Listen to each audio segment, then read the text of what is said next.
દેશની અંદર દેવતાઓને દુર્લભ એવો મનુષ્ય જન્મ આપણને પ્રાપ્ત થયો છે।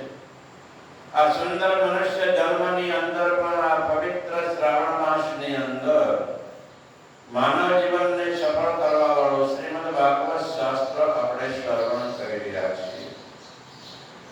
શ્રીમદ ભાગવત શાસ્ત્ર શ્રવણ કરવાથી જો જીવના અનંત જન્મના જે પાપો હોય છે પાપો દૂર થઈ જાય છે, અંતકરણ પવિત્ર થઈ જાય છે। એટલું જ નહીં, પરમાત્માની પ્રત્યેનો પ્રેમ જાગે છે, પરમાત્માની ભક્તિમાં એની રુચિ થાય છે। ધીરે ધીરે એ પરમાત્માની ભક્તિ કરીને પરમાત્માને પ્રાપ્ત કરી લે છે। તો આ શ્રીમદ ભાગવત શાસ્ત્ર છે એ જીવતા મનુષ્યને અને મરી વિપરીત થયેલા યોનિમાં જે જીવ હોય છે એને બધાને મુક્તિ દેવા વાળો ગ્રંથ છે।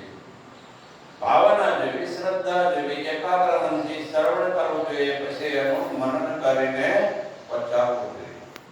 જેમ વ્યવહારની અંદર ગમે એટલી રસોઈ ગાયના ઘીની સારી હોય, પરંતુ આપણે પચાવીએ નહીં તો એ ભોજનની જે શક્તિ આપણને મળવાની હોય મળતી નથી। એવી જ રીતે આપણે શ્રવણ કર્યા પછી એનું વારવાર મનન ચિંતન કરો, બધા બેસીને જેટલું મનન ચિંતન કરશો એટલો જ લાભ, જેટલું ભોજન પચે છે એટલો જ લાભ। નકર ઘણા માણસો એવા હોય સાંભળી લે અને સાંભળ્યા પછી બીજા દિવસે આવે ત્યાં સુધી એનું મનન જ નહીં કરવાનું, વિચાર જ નહીં કરવાનો। પૂછે કાલના પ્રસંગમાં શું આવ્યું તો ખબર જ નહીં। જો મનન કરેલું હોય તો તરત ફટોફટ કહેવા લાગે। તો કહેવાનો મતલબ છે કે વાર જે ચિંતન કરે છે, અભ્યાસ કરે છે એને જ લાભ મળે। અર્જુન કેમ બાણાશાળી બહુ સુંદર બન્યો?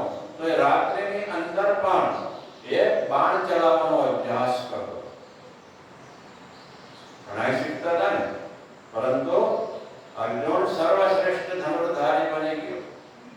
એક દિવસ રાત્રિ એ અભ્યાસ કરી રહ્યો હતો તો રાત્રે ભીમે કહ્યું, અરે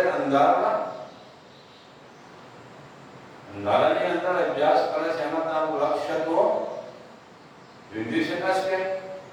ત્યારે અર્જુને કીધું, ભૈયા કે જેમ આપણે વાર અભ્યાસ કરેલો હોય છે, શાનો રોજ અભ્યાસ શાનો કરીએ? ખાવાનો, ભોજન કરીએ છે ને વાર તો વાર ભોજન આપણા હાથમાં કોળીઓ લઈને મુખમાં મૂકવાનો અભ્યાસ થઈ ગયો તો લાઈટ ચાલી જાય, અંધારો ચા થઈ જાય તો આપણો કોળીઓ ક્યાં જાય? મોઢામાં જ જાય છે। એવી રીતે ભૈયા ભીમ, આ હું જે અભ્યાસ કરું છું અંધારાની અંદર પણ લક્ષ્યને વિંધી શકું છું। તો કહેવાનો મતલબ છે વાર અભ્યાસ કરવાથી જ લાભ મળે છે। એટલે બ્રહ્મસૂત્રની અંદર ભગવાન વેદવ્યાસજીએ કહ્યું કે સક્રિત દપી, કે એકવાર નહીં પરંતુ અસક્રિત દપી। સક્રિત એટલે એકવાર, અસક્રિત એટલે વાર અભ્યાસ કરો અને એને દ્રઢ કરો।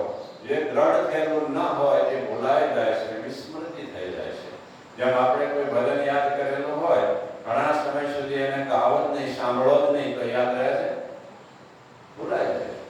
પરંતુ તમે વાર સાંભળો બીજા દ્વારા, યા વાર આપણી જીભા દ્વારા તમે એને બોલો તો એ ભજન આપણને યાદ રહે છે। એવી જ રીતે આપણા શાસ્ત્રો, સંતો, ઋષિ મુનિઓ, ગુરુજનો કહે છે કે તમે જે સાંભળો છો એનું શું કરો? વાર ચિંતન કરો। એટલે ઉપનિષદોની અંદર પણ યાજ્ઞવલ્ક ભગવાન મૈત્રી એમની ધર્મપત્ની હતી એને ઉપદેશ આપતા કહે છે કે આ માનવ જીવનની અંદર આત્માનું દર્શન કરવું છે। શાનું?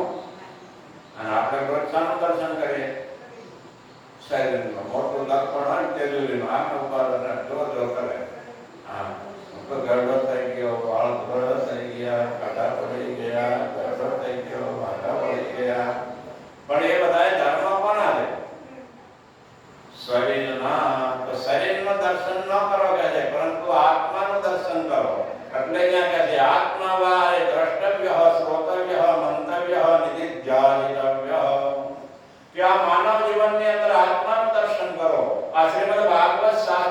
આત્માનું દર્શન કરાવે છે અને આત્માનું દર્શન કરવાથી જ આ જીવ શિવ બને છે.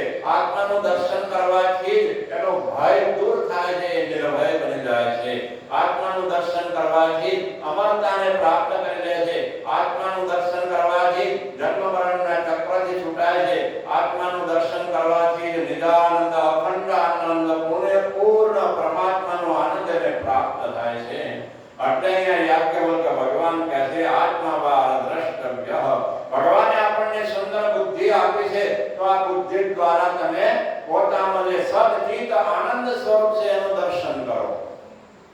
નિરંતર બ્રહ્મ મુહૂર્તમાં જાગો, બ્રહ્મ મુહૂર્તમાં જાગીને વાર ચિંતન કરો કે હું શુદ્ધ સચ્ચિદાનંદ સ્વરૂપ છું, અજર અમર આત્મા છું.